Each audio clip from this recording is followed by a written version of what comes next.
Você apontou muito bem a questão dos conflitos, né? E ele, de alguma forma, visto na sua face positiva, ele é realmente bastante construtivo. Outros, sim, quando o conflito não é administrado, não é gerido, não é reconhecido, há um grande impacto nas relações humanas e pode, inclusive, gerar enormes tensões, violências e todas as outras sortes de indesejáveis de relacionamento humano. Eu acredito muito que o conflito ele é, de fato, um evento natural das relações humanas, ou seja, sempre vai existir. No entanto, ele também é algo que nos impacta, nos traz algum sentimento negativo, nos tira da zona de conforto, nos traz reflexões importantes, e na medida de que ele não seja trabalhado, dialogado, conversado, a gente acaba desumanizando as relações. A gente tem um risco muito grande de julgar pessoas, de excluir pessoas, né? Agora a gente vivencia aí a era do cancelamento. A cultura do cancelamento, né? E que agora acontece nas redes sociais, mas que antes já sempre existiu, claro. E que poderia ser alguma coisa no sentido até às vezes não verbalizado, mas realizado, e de forma assoladora você pode excluir uma pessoa. Então, a mediação de conflitos, ela vem nesse sentido de humanizar, de trazer a dignidade e o diálogo, de dar voz e vez para as pessoas, e mais do que isso, de também dar a responsabilidade acerca de um conflito ou uma reação no outro que eu possa ter causado, né? Então, eu preciso reconhecer isso inicialmente. E a gente tem visto que quando você promove a mediação, entre outras alternativas de meios de solução de conflitos, você permite que a pessoa coloque a sua impressão digital num acordo. Então, não é aquela terceirização, eu não atribuo ao outro como uma criança pequenina que corre para a mãe dizendo meu irmão me bateu.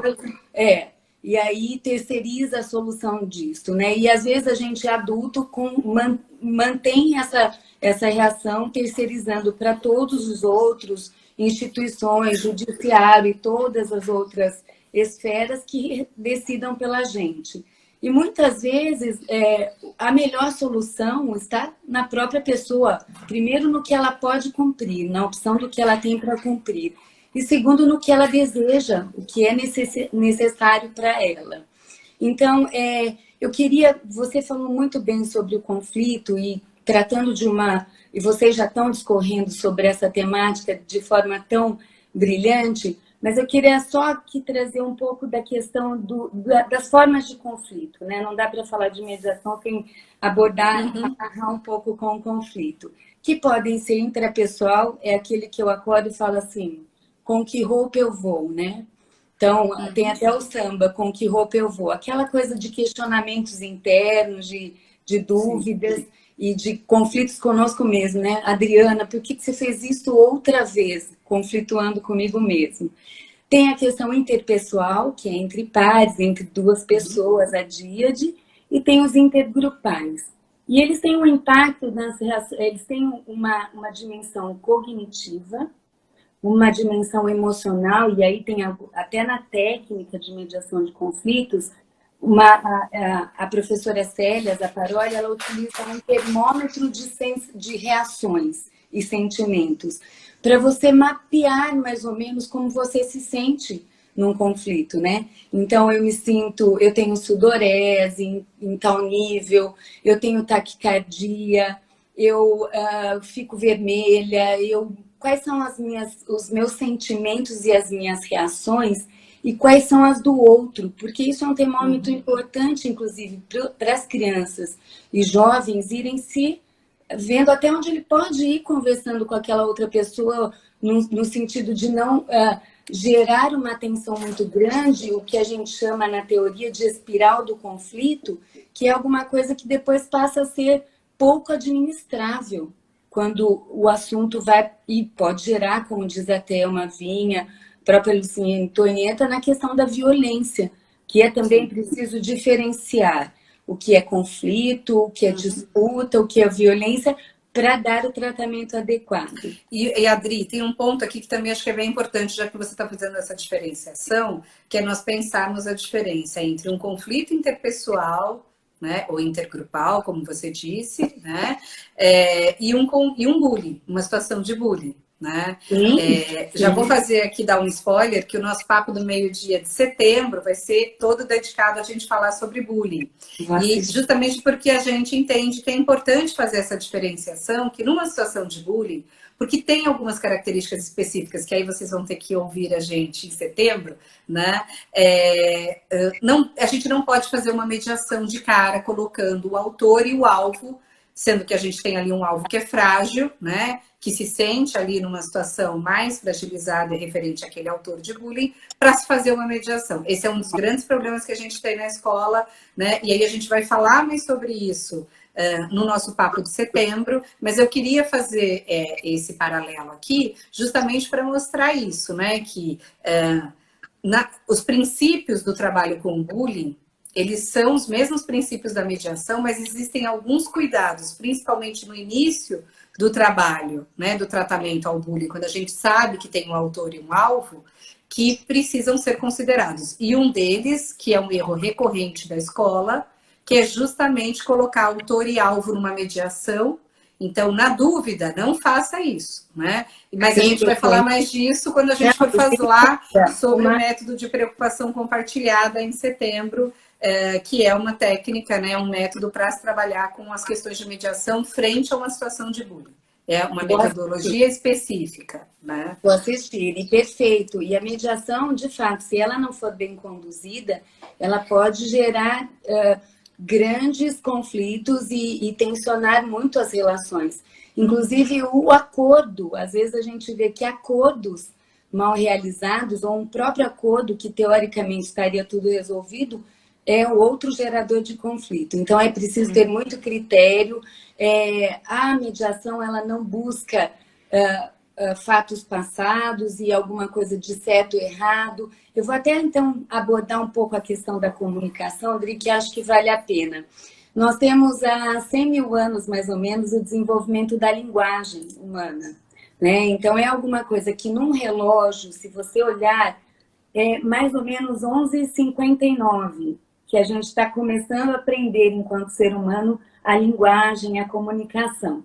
E a gente ainda mantém um cérebro, uma forma binária de escutar e classificar. A gente escuta alguma coisa e classifica ele de forma binária. Tudo que a gente ouve, a gente vê como risco ou oportunidade, bom ou ruim, certo ou errado, eu gosto ou eu não gosto, gosta de mim ou não gosta de mim. Então, quando a gente recebe a informação e a gente avalia que isso é um risco ou um viés negativo, geralmente nós temos 3 formas de lidar com isso, que é ou congelar, a gente se congela e não consegue, é uma tendência natural, ou atacar, né? Ou então isolar-se. Então, tem essas 3 vertentes, essas 3 formas de atuar.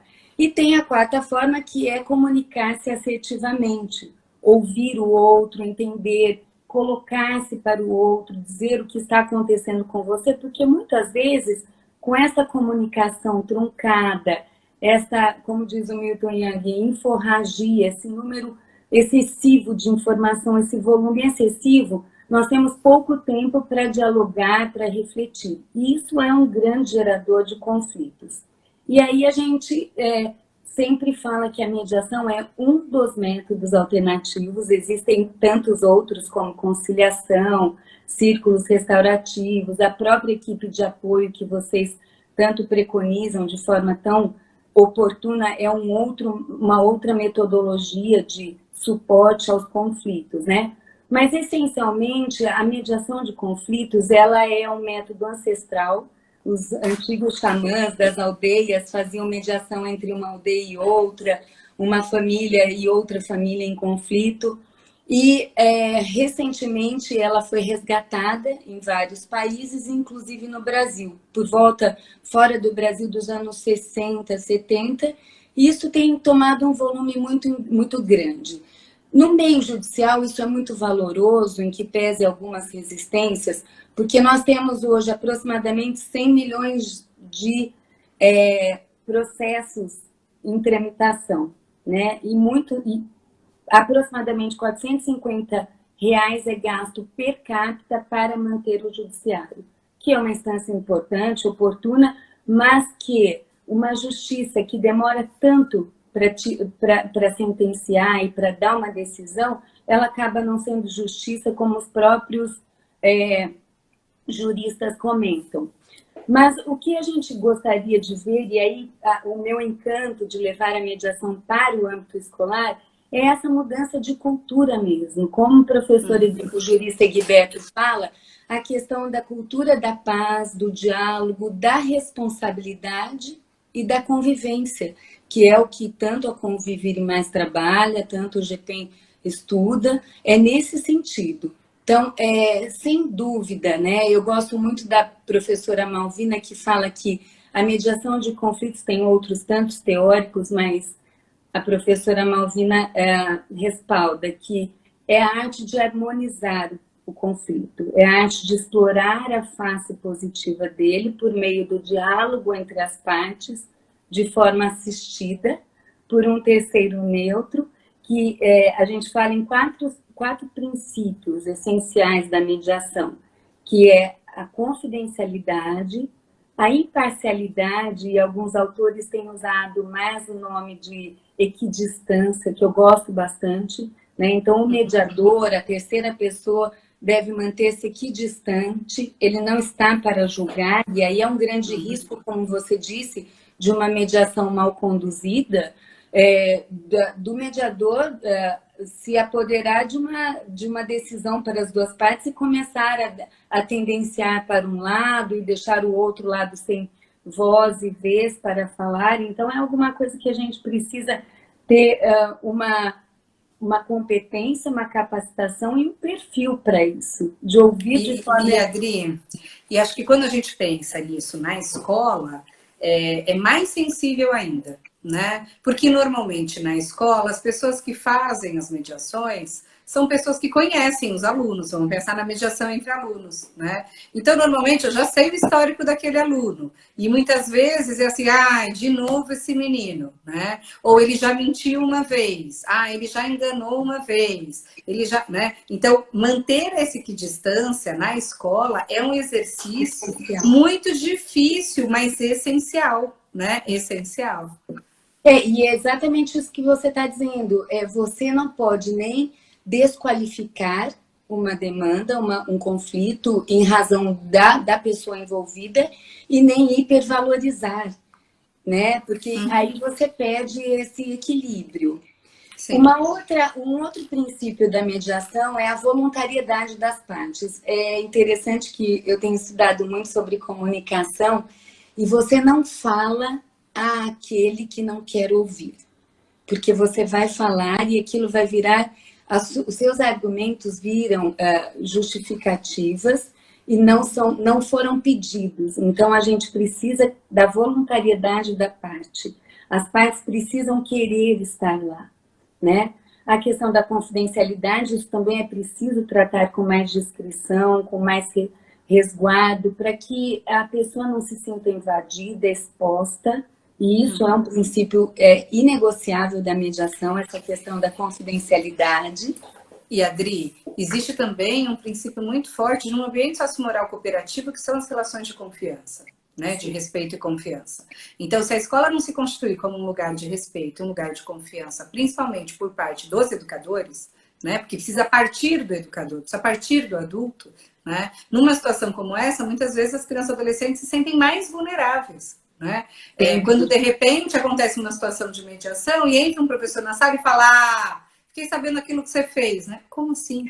Né? Quer dizer, inadmissível, né? E você falando isso, eu fiquei pensando que uma coisa que eu não fiz inicialmente é a gente diferenciar um pouco, que a gente está falando aqui que a escola ela precisa ter espaços institucionais para mediação, formais, que é o que a gente está conversando hoje, né? E o que a gente conversou um pouco com a Lívia, né, sobre conflitos e sobre as estratégias de resolução, e a Carol também falou mais sobre isso quando ela falou de comunicação, são esses conflitos que acontecem ali no dia a dia da escola, porque pipoca conflito o tempo inteiro, e o professor faz uma mediação naquele conflito que aconteceu, que é o que a gente chama de uma mediação informal. Informal por quê? Porque tem uma situação e o professor vai mediar aquilo. Mediar não é tomar partido, então o princípio é o mesmo, né? Mediar não é resolver pelas crianças ou pelos adolescentes, é fazer com que eles pensem sobre aquilo, né? Não é falar assim, professor, ele pegou minha borracha, devolve a borracha para ele. Pronto, você acabou com o processo, né, de desenvolvimento a partir do conflito, porque você foi lá e resolveu pela criança, né?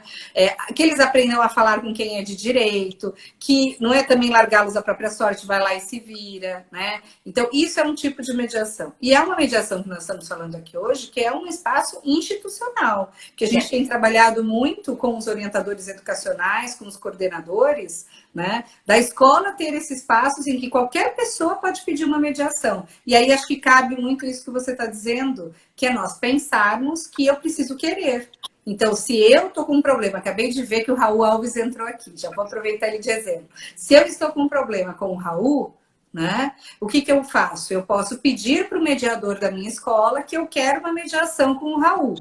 O mediador vai conversar com o Raul e vai perguntar se o Raul topa fazer essa mediação. Né? Não é uma coisa imposta, é para fazer, acabou. Ou como algumas escolas que a gente vê quando a gente está fazendo pesquisa ou a gente está observando aula, que fala assim, bom, você pode escolher ou fazer a mediação ou tomar uma advertência. Não, gente, isso não é escolha. Né? Não é escolha. Possivelmente ele vai falar, foge completamente, né?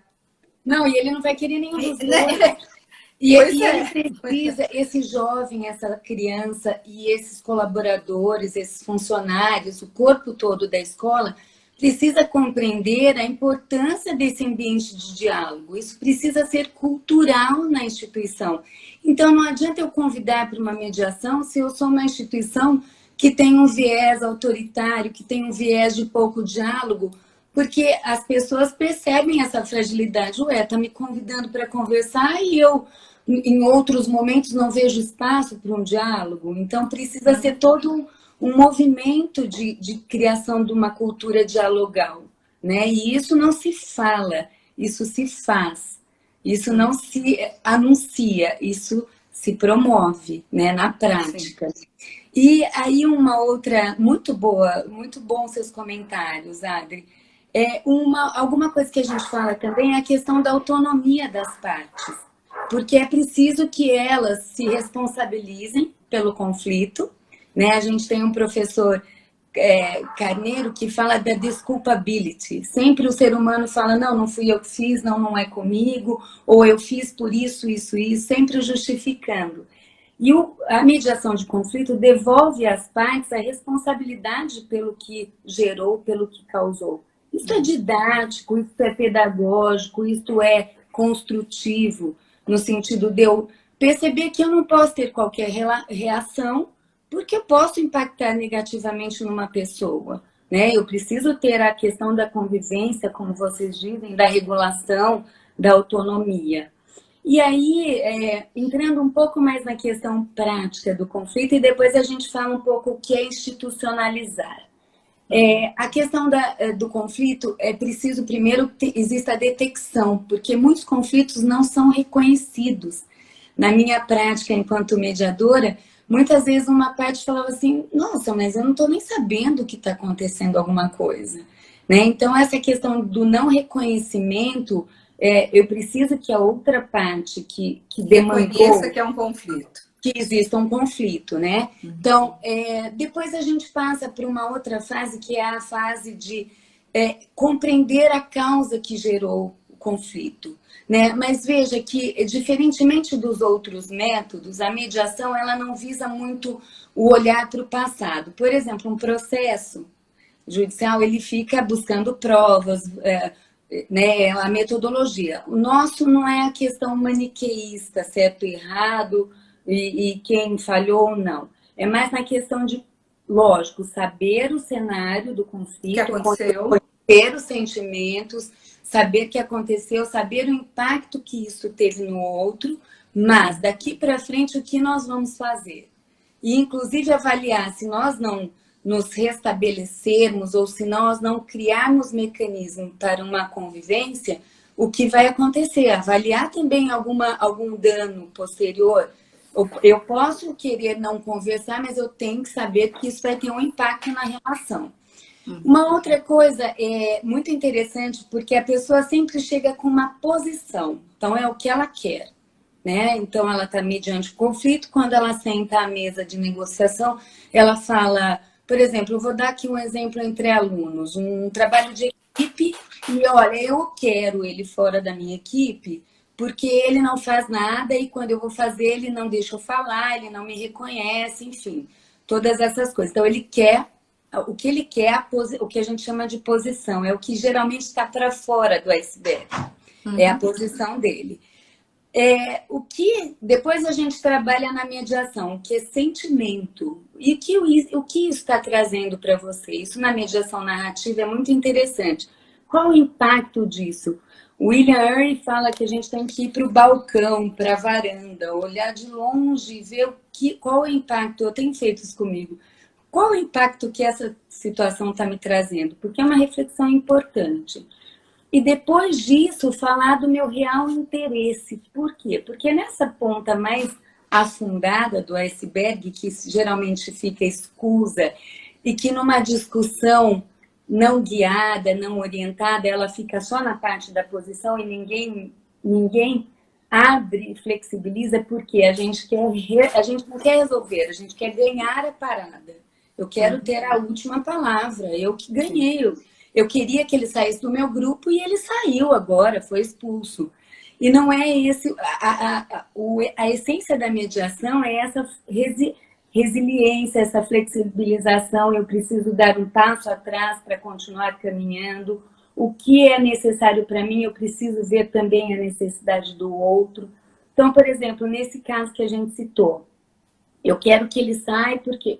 Aí, o sentimento dessa pessoa, a gente percebe claramente que é um sentimento de desânimo, de não se sentir pertencente àquele grupo.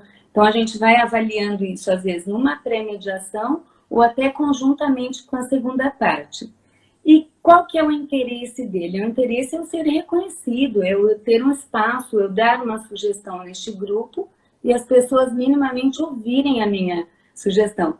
Quando você vai para essa parte de opções, é onde dá para flexibilizar e para...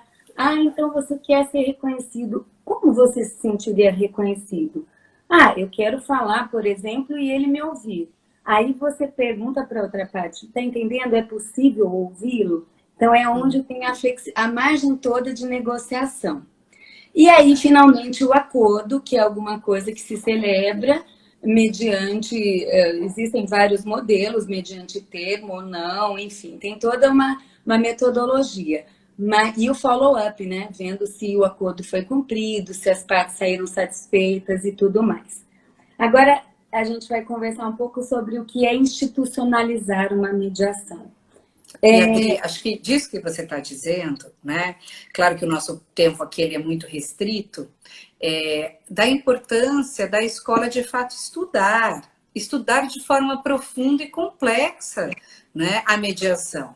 Eu só vou conseguir fazer um bom trabalho de mediação se eu estudar bastante sobre essas questões do desenvolvimento, dos próprios conflitos, né? Qual a perspectiva da escola de conflitos, de ter uma comunicação, então, que seja, né, construtiva, assertiva, né? E quais são as técnicas para mediar? Né? E além disso, eu vou precisar de um trabalho de praticar e refletir sobre a minha prática, né? Por isso que esse trabalho, quando ele é feito em dupla, né? Quando tem então um coordenador e um orientador, um fica ali junto na mediação e depois dá uma devolutiva, né? A gente faz um roteiro para poder analisar como é que foi minha mediação, será que eu posso avançar, né? Porque não tem outro jeito se não for primeiro por meio de muito estudo prévio e depois por meio de reflexão sobre uma prática ali instituída.